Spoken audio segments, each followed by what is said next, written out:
On today's episode of A Story in a Chat, we'll be exploring what it means to be a good leader while also being a woman. It's going to be a good one, so settle in and happy listening.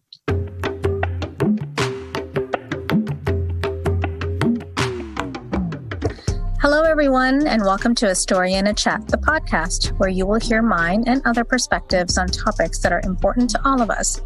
I am your host, Aishah Iqbal, and I wholeheartedly believe that conversations can bring people together in the most beautiful ways. I've created this space to do just that, and I'm really excited to share this next perspective with you today. So, let's get started, shall we?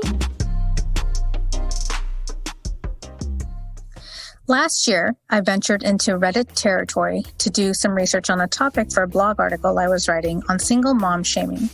I specifically went into Change My View, which is a forum designed for discussion to understand opposing views. I was told I could get some really beneficial counterpoints to my topic that would help me build better bridges between people on different sides of this particular topic. Now, forum rules dictated that I had to actively engage with the debate, which turned out to be 3 of the scariest hours of my day. I was bombarded with heated comments about single moms ruining their children's lives and opinions soaking in misogyny about how, overall, all women suck. At the end of this ordeal, I received a message from Reddit saying that they were impressed with how I managed the conversations without killing anyone. So they invited me to talk about my experience on their podcast. Now, that part of this overall experience was pretty cool. This year, I went back in for more pain, this time on the topic of mothers as leaders in the workplace, and Reddit did not disappoint.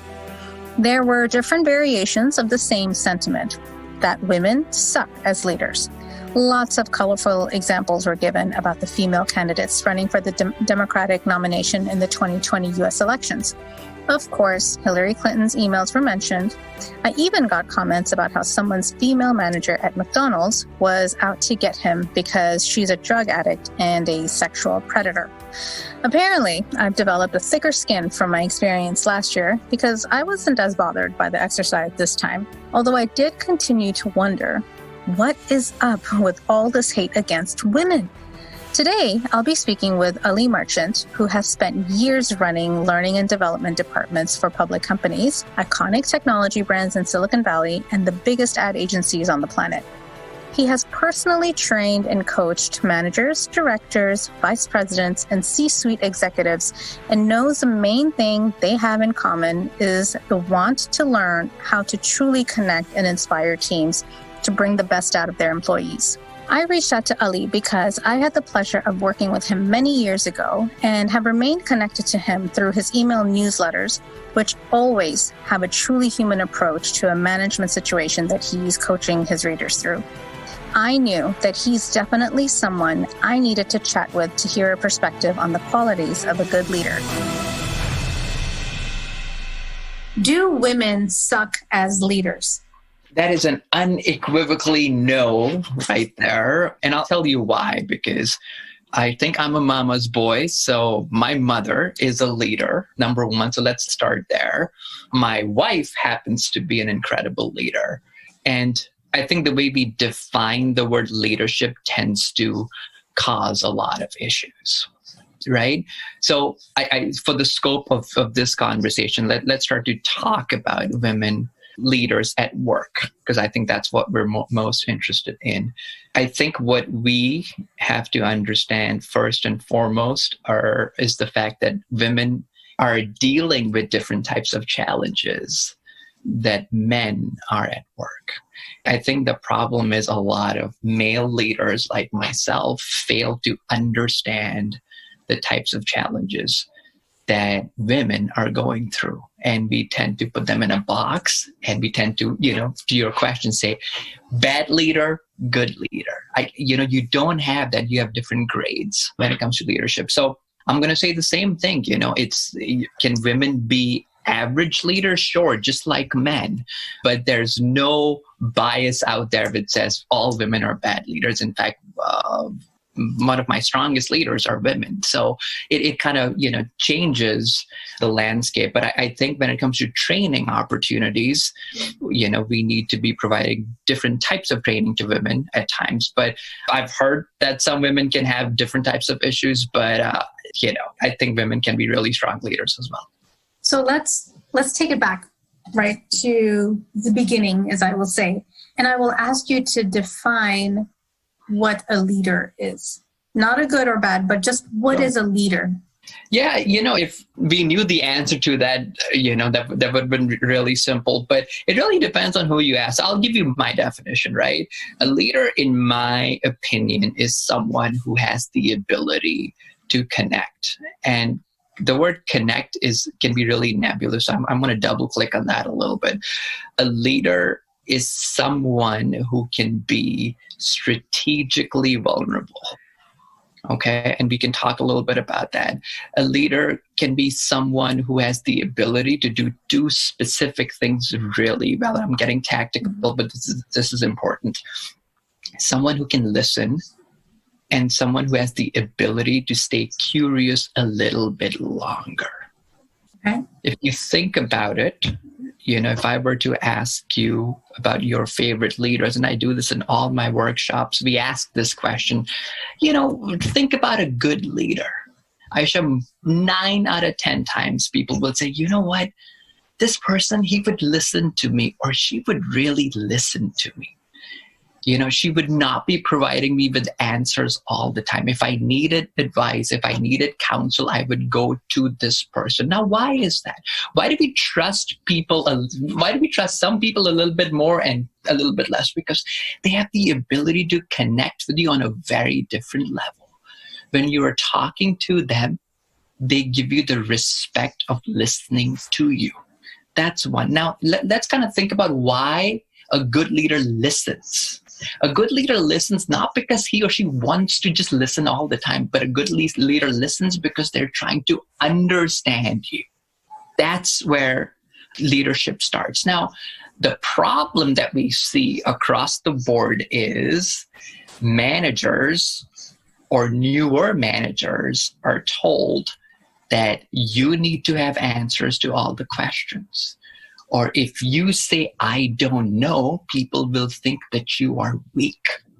That's the opposite. In fact, if a leader has the courage to raise her hand and say, you know what, guys, I don't know the answer to this. What do you think? That leader will immediately gain the trust of her team. So you want to take a step back and really understand the big picture. Are you able to listen? And are you able to ask the right questions so that you can stay curious just a little bit longer so that the other person starts to open up? That's true leadership, right? We all know you need the right mission. You need the right vision. You need to inspire. You need to motivate. You need to give feedback. Those are all tactics.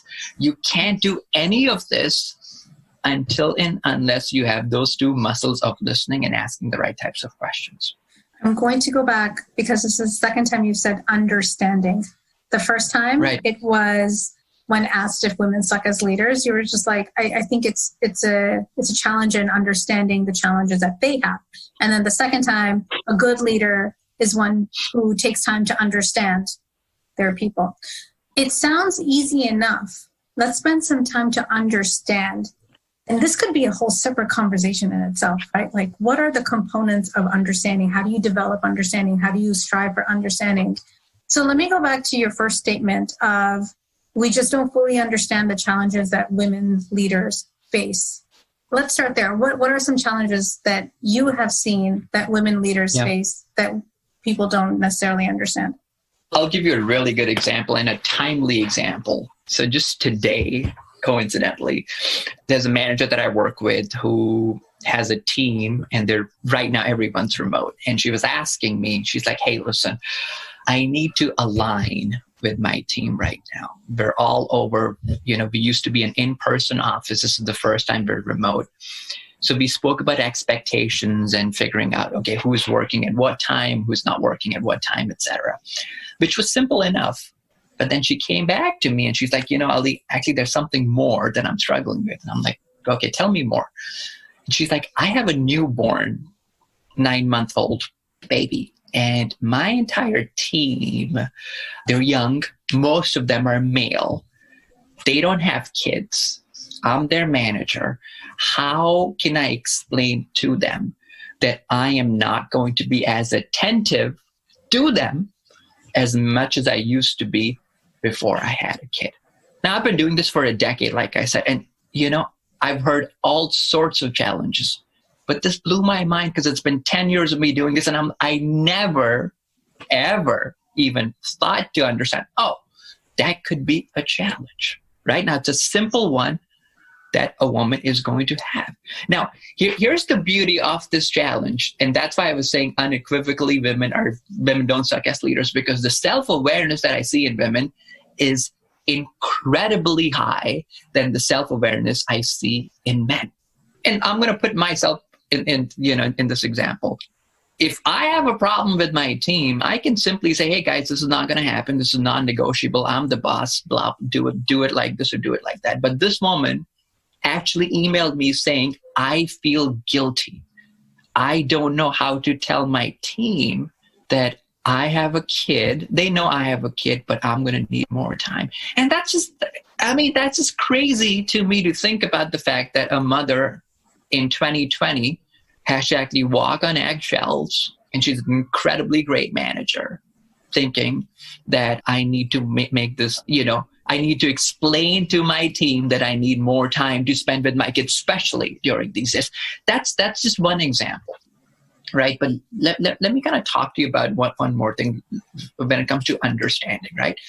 Here's the challenge, and I'm going to assume here, so please correct me if I'm wrong, right? I hear this question, do women leaders suck because they don't seem to be getting promoted?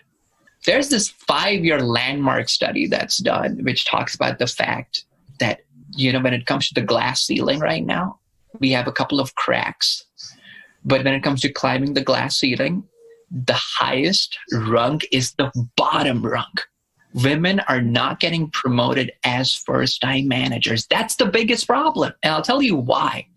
Because right now, if you look at the latest data, 1 out of 4 women in a boardroom is a woman right now, 25%, right? Which is BS. We need more representation here. But men and women think that, the representation is good enough right now and it's getting better. So that's why everyone's getting promoted and everything is great, but it's not. 1 out of 4 is actually abysmal. And the way we increase that ratio is we give more opportunity to women at the bottom rung. And here's the biggest problem with opportunity.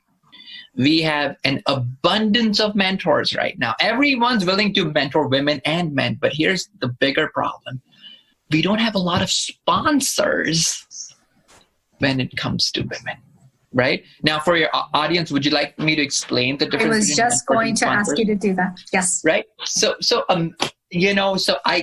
Let's take the same example of this woman who said, hey, I have a kid and I need to kind of figure this out. I can be a mentor to her and I can give her some ideas, or I can connect her to a woman who's had a kid and we can mentor her.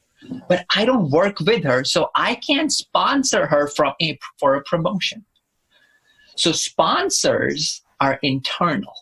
Sponsors are people who can go to bat for you at your job, who are at the same level to your boss, or they're your boss's peers, right? So women might have an incredible amount of mentors to them, but a lot of women are saying, hey, listen, now, great, but I need you to sponsor me.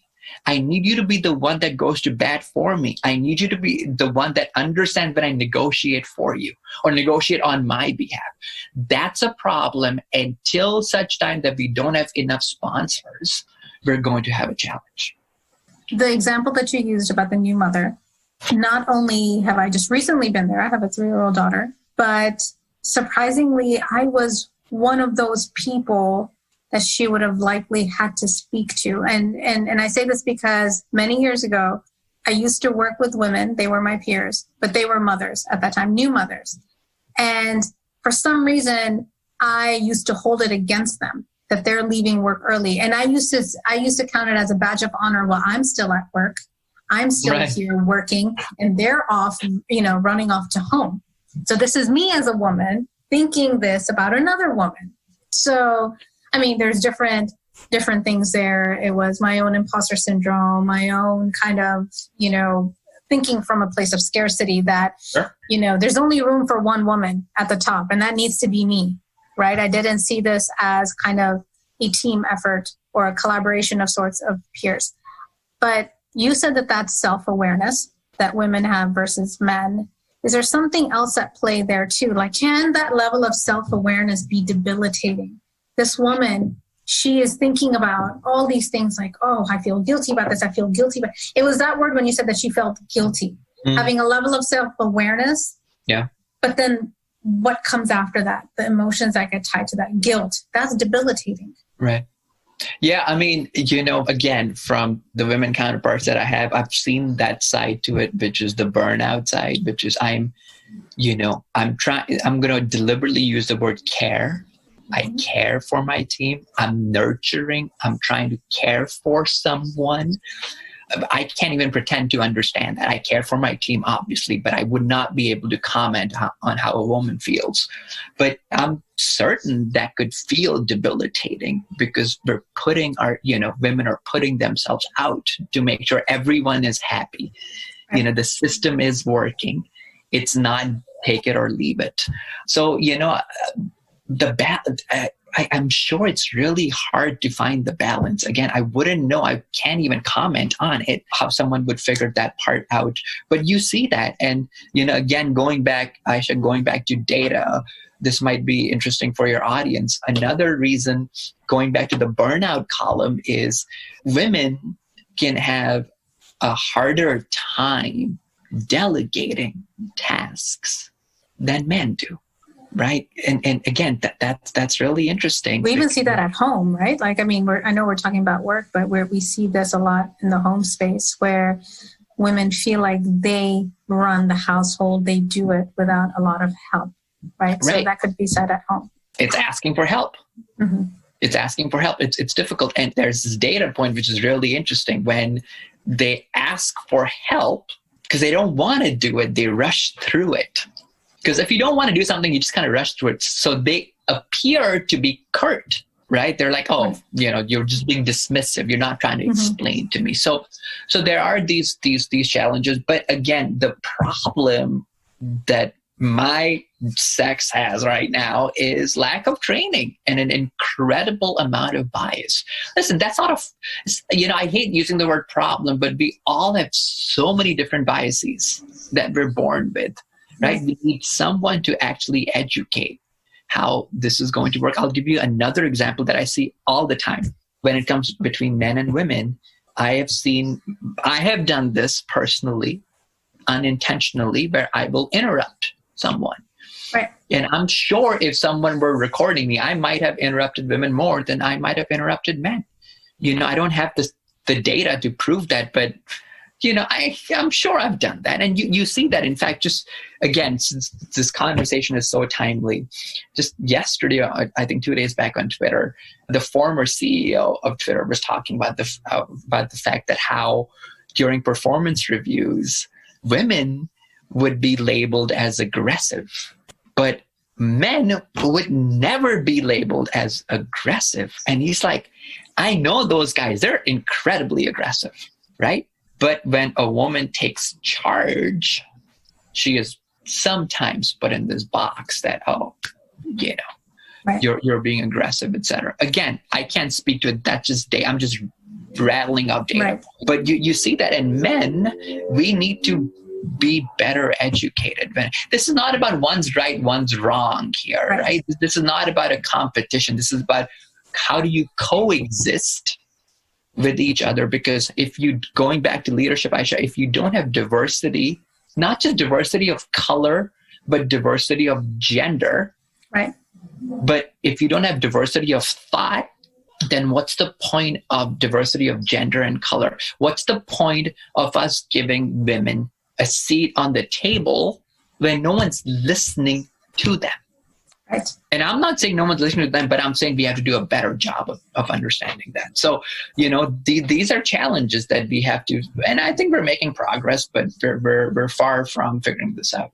So 2 things. Going to go back to the point about the feeling of guilt, right? That comes with the self-awareness women feel. And then the second is what you said about men need to be trained. They need more education. So while you were speaking about that, it came to mind how much of this is environment related, like the feeling of guilt. Would she feel guilty if she felt that she worked in an environment that was accepting of her motherhood, that it was okay for her to not be around as much because she was a mother?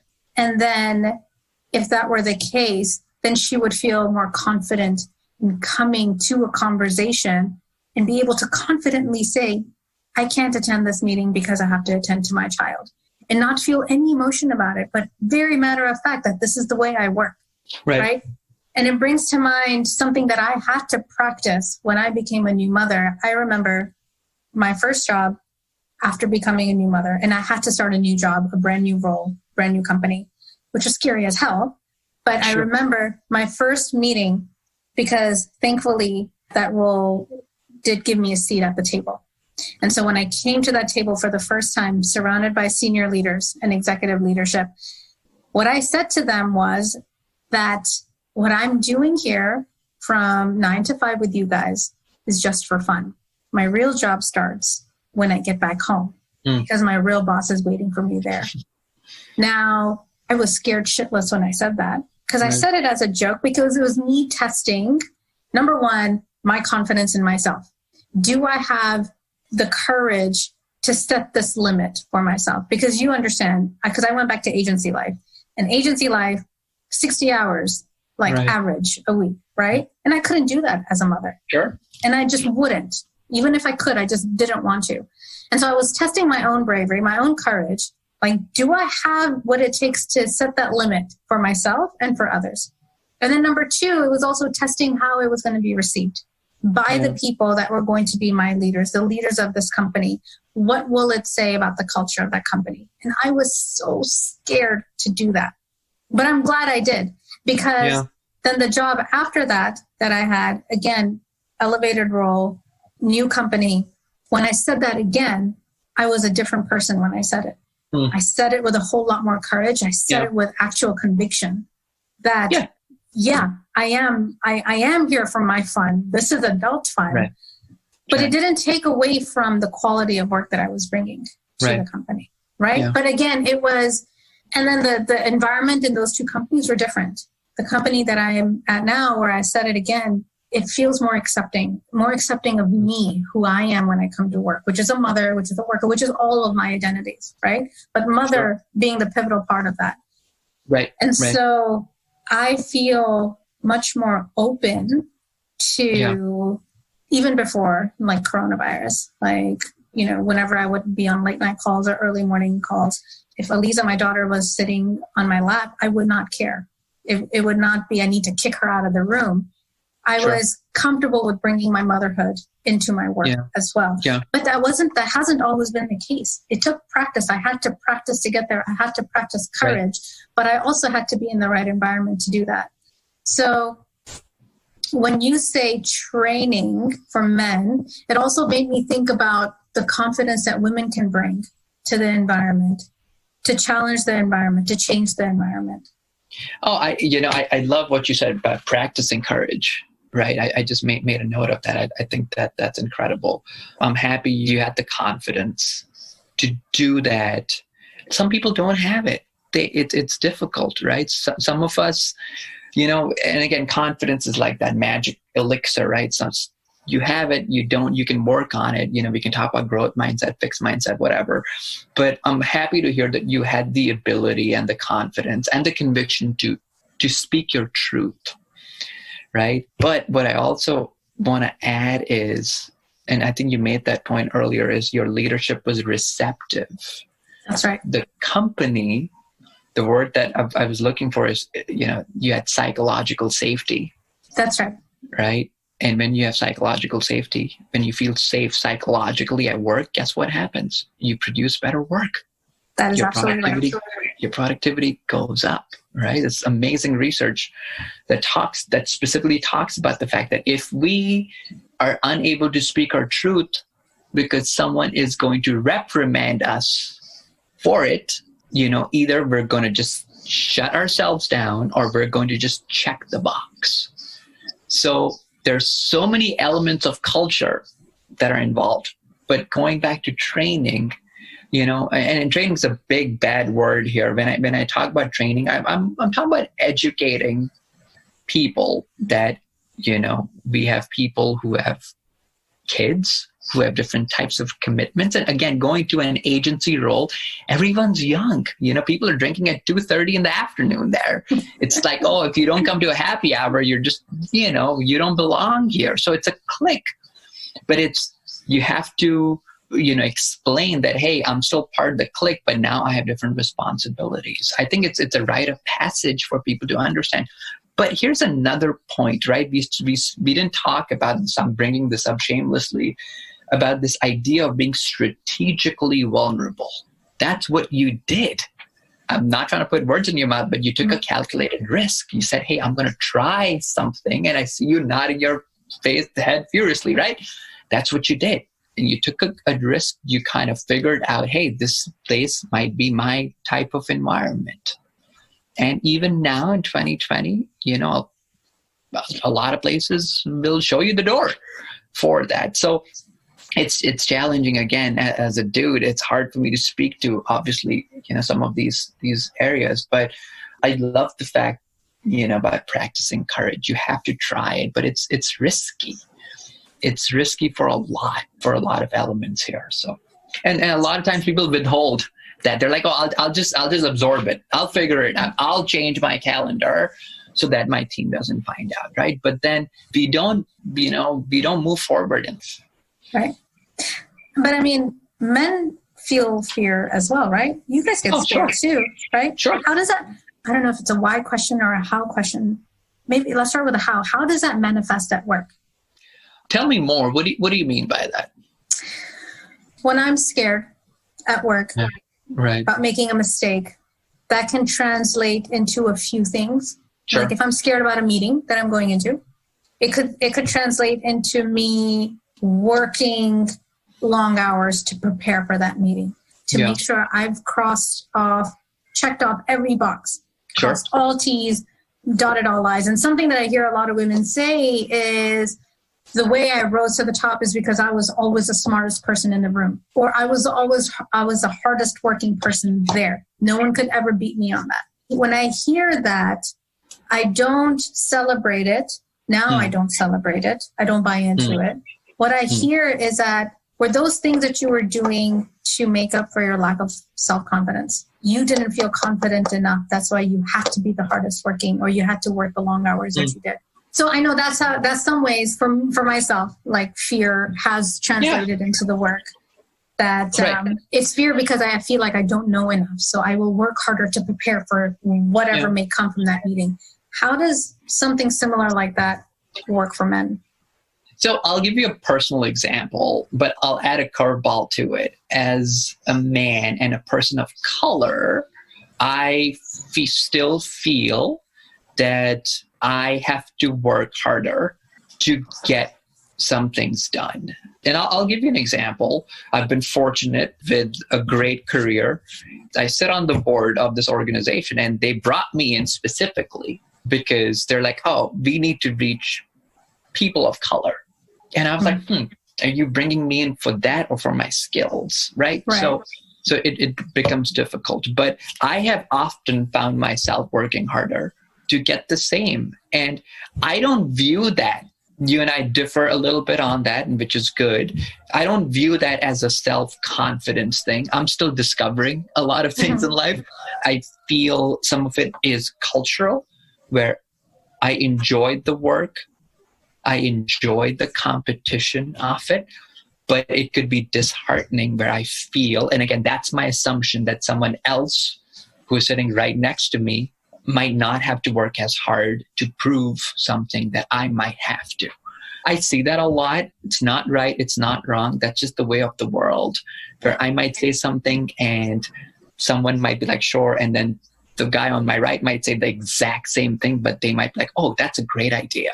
So I think Aishah, I think we're all trying to figure our place in life. There is no freaking manual for this. None. It just doesn't exist.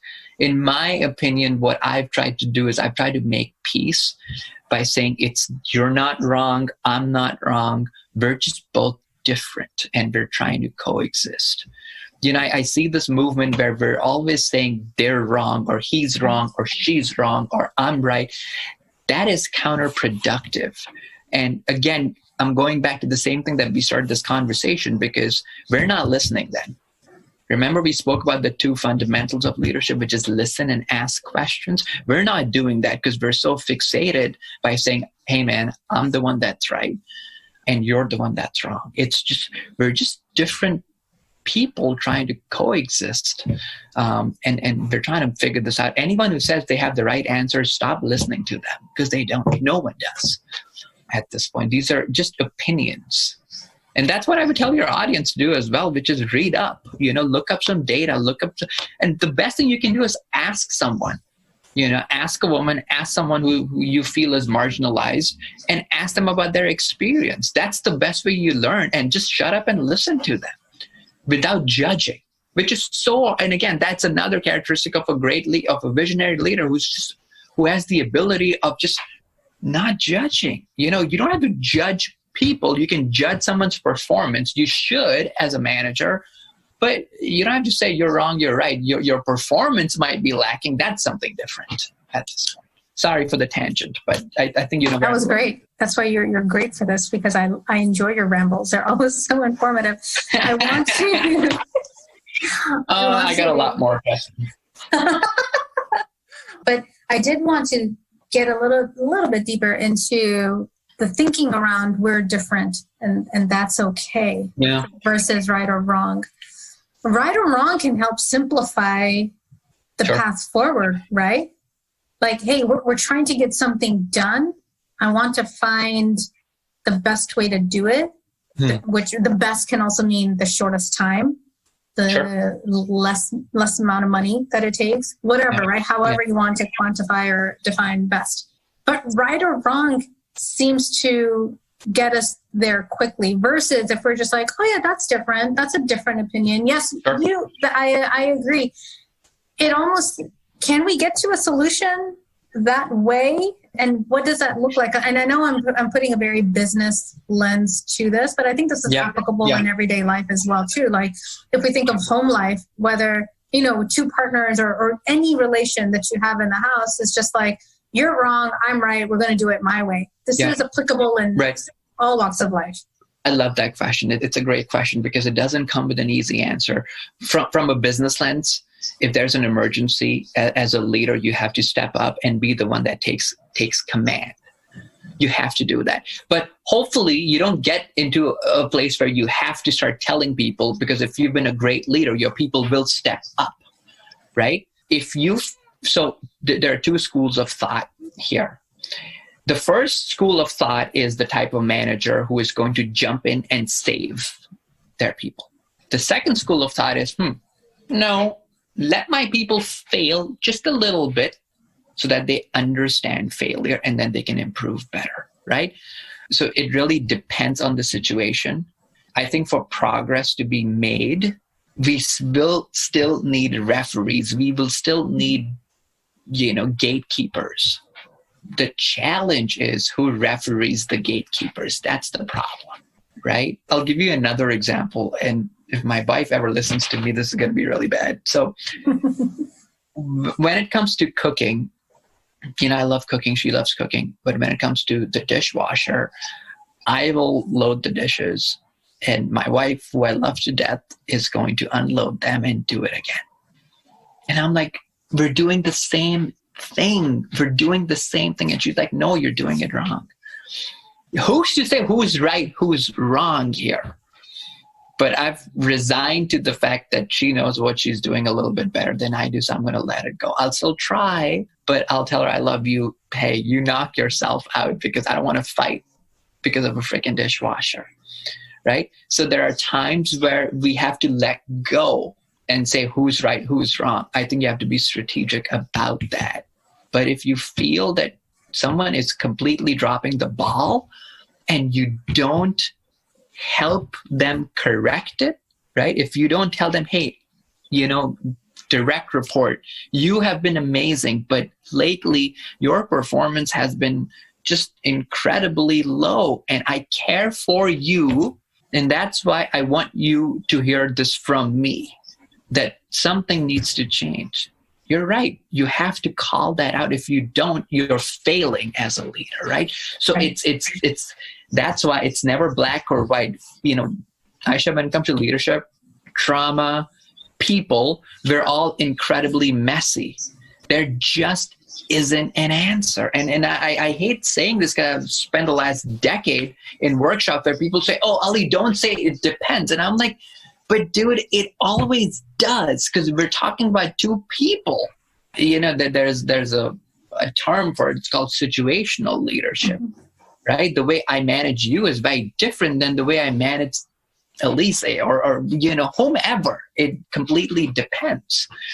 So kind of, winding this down a little bit, yes, we need rights and wrongs in certain cases.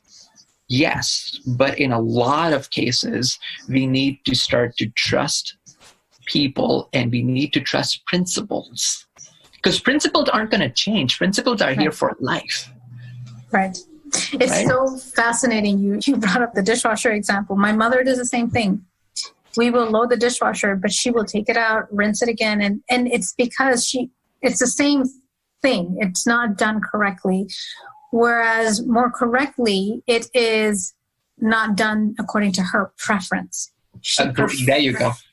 She prefers it to be done another way. So I wonder how conversations would change with people if we were to start using that more. Not right versus wrong, but I prefer this versus that. And yes. Go on, please. Because back to your two fundamentals about asking questions, that leads to more question asking. A yes or a no, a right versus wrong, you stop right there and all your defenses come. Like, you're saying I'm wrong? I don't think I'm wrong, and this is why I don't think I'm wrong. You stop listening to the other person. You start going into your internal defense mechanisms. Whereas if you hear someone else saying, oh, this isn't how I prefer it, you're more likely to then follow that up with, oh, why not? What are your preferences, right? And so, but the workplace, right, again, where we need to make certain decisions based on certain frameworks, where we need to define what right and wrong is, what good or bad is. There's still some issues there, right? Because by whose preferences are we saying this is right or wrong? This is bad or good?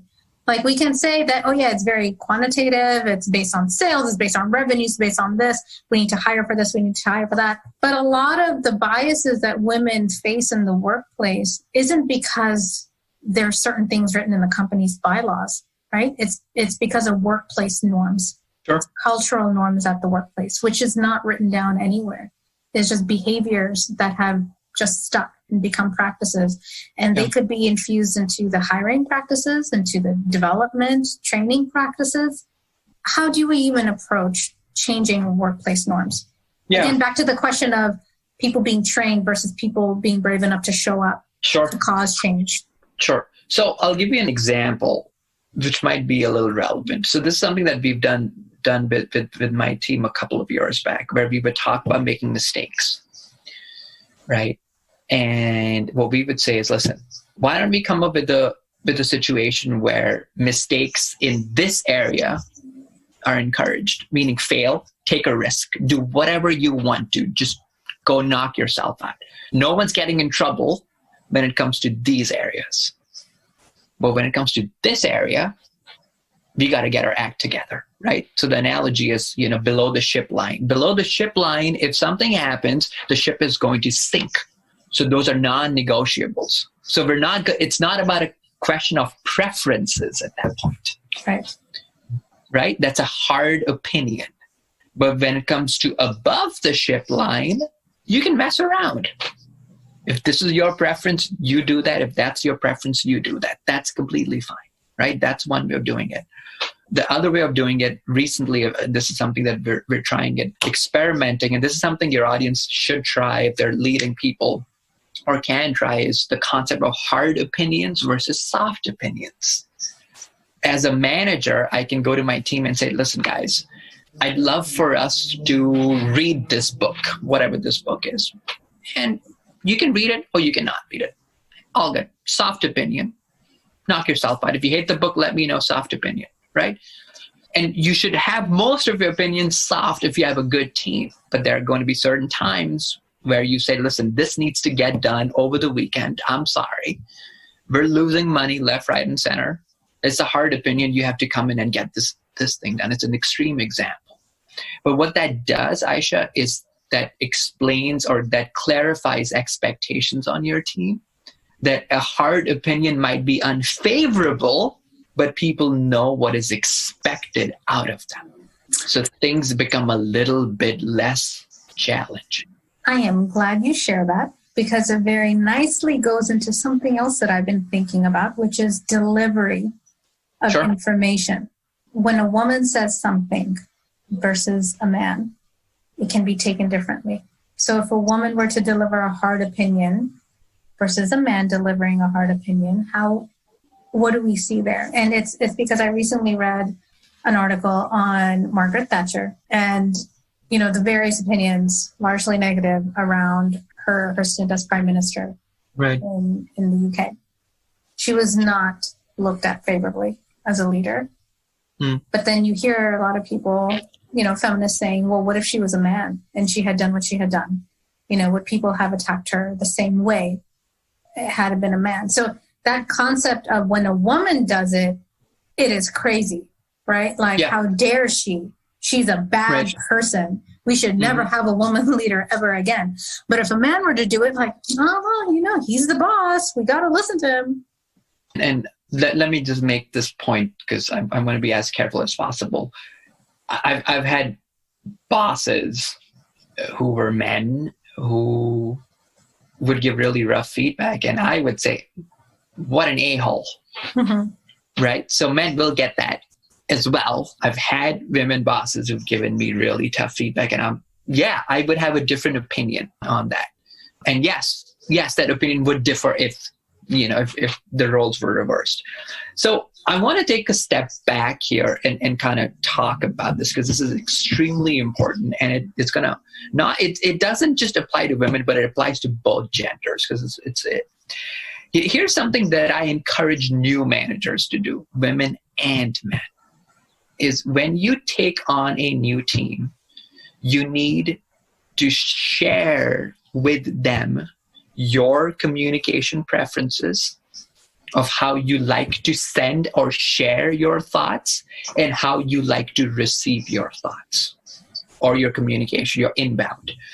Now, managers make a big mistake when they only share about their preferences, but they fail to ask about their team's preferences. So for your audience, if you're willing to do this, please don't do it. If you just want to share, you have to do it both ways, but you have to receive it.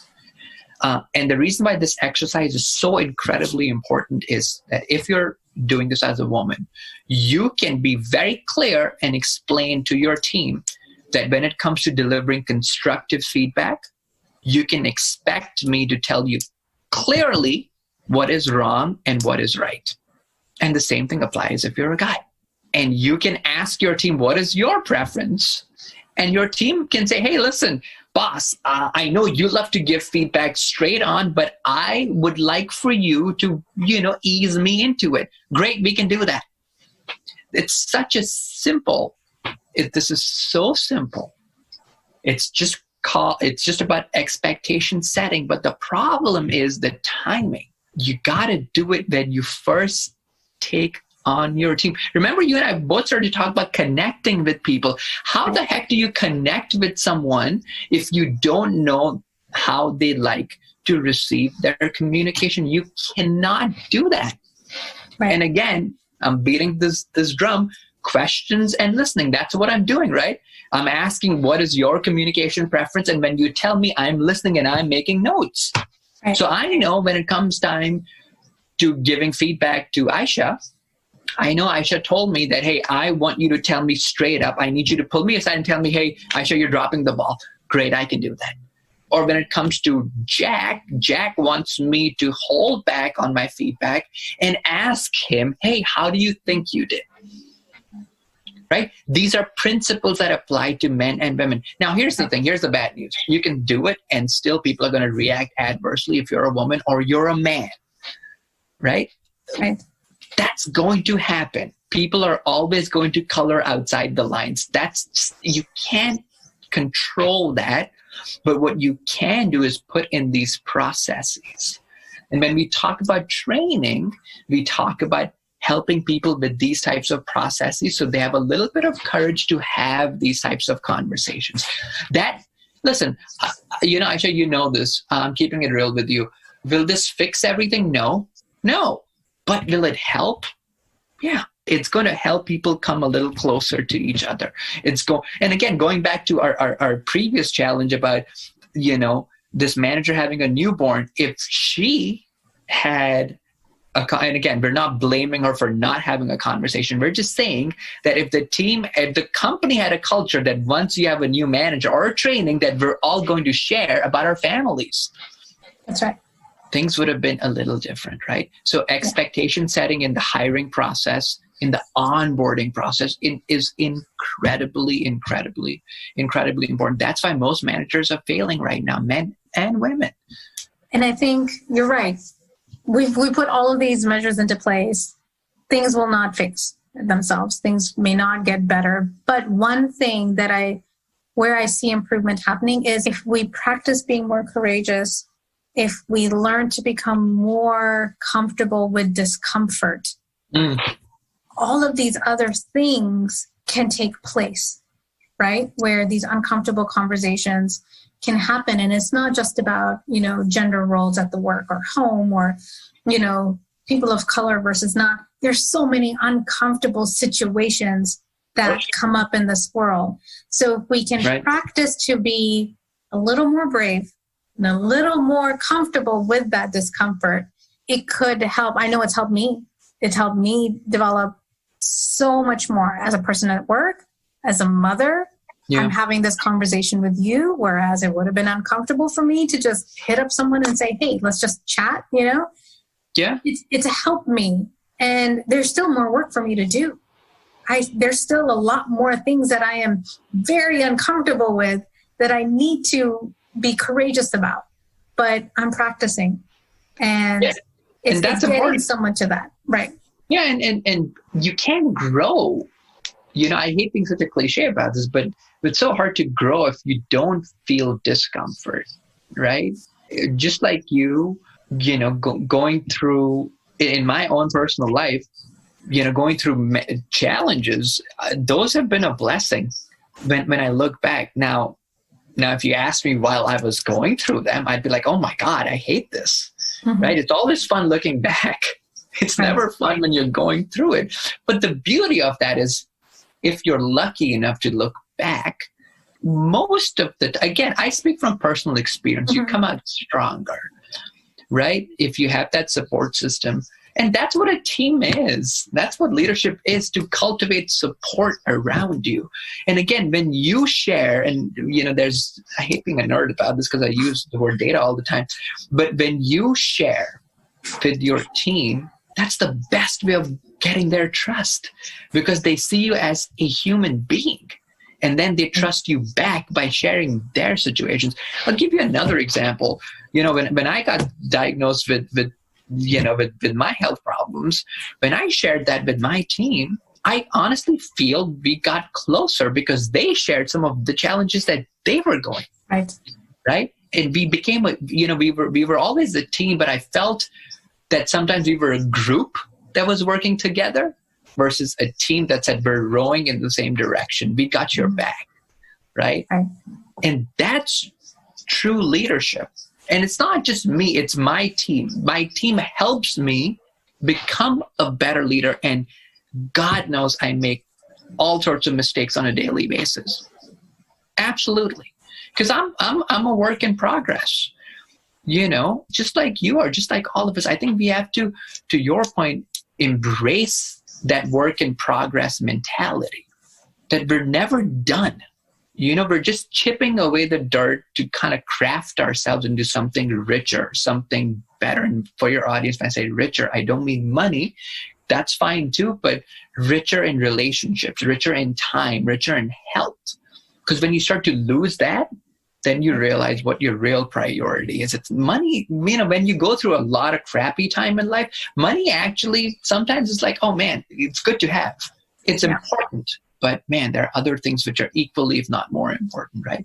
So yeah, I think, I was making some notes while you were talking about practicing courage, embracing the discomfort. Those are very important. And my last point here is, if you read about great leaders, not good or average, but great leaders, most of them, if not all of them, have gone through incredible amounts of adversity. Because adversity is life's greatest teacher. You got to go, it's a rite of passage. I mean, that's still something I debate, like, why? Why can't we just learn good things from happiness? But yeah, we just don't. I don't think we're wired that way. So, I don't know why we're not. I don't know either. I wish we were, because God knows, why go through so much drudgery to learn a lesson? But those lessons tend to stick better. Because you're like, oh, we don't want to feel that way again. So yeah, it's those are tough. But you got to look back, and like I said, if you're fortunate enough to look back, and if you are fortunate enough to have the time to reflect, because not everyone has the time to reflect. I get this. Some people aren't self-reflective. I'm like, dude, you have 4 jobs. You don't have time to be freaking self-reflective. If I ask my mom, she'd be like, self-reflective? What does that even mean, self-reflective? Right? So we're lucky that we're living in a place, even in these crazy, uncertain times, that we can still do that, because life has to continue on, and so does leadership. Thank you. Your viewpoint is exactly what I needed for this conversation. This was a great conversation. I had a lot of fun. I got to ramble today, so I'm happy. All right, sir. Thank you so much for your time. I hope you enjoyed today's episode of A Story in a Chat with me, your host, Aishah Iqbal. Before signing off, I want to take a moment to reflect on this conversation and bring it back to my everyday. My career is almost 20 years old, and I've been in some type of leadership position for more than half of that time. In the past 2 decades, I have learned so much about myself and the working world, which has helped me evolve my working and people managing style. But nothing has supercharged my growth quite like becoming a mother did. Almost 4 years ago, I was cast into the most important role of my life, which is to be the mother of my daughter.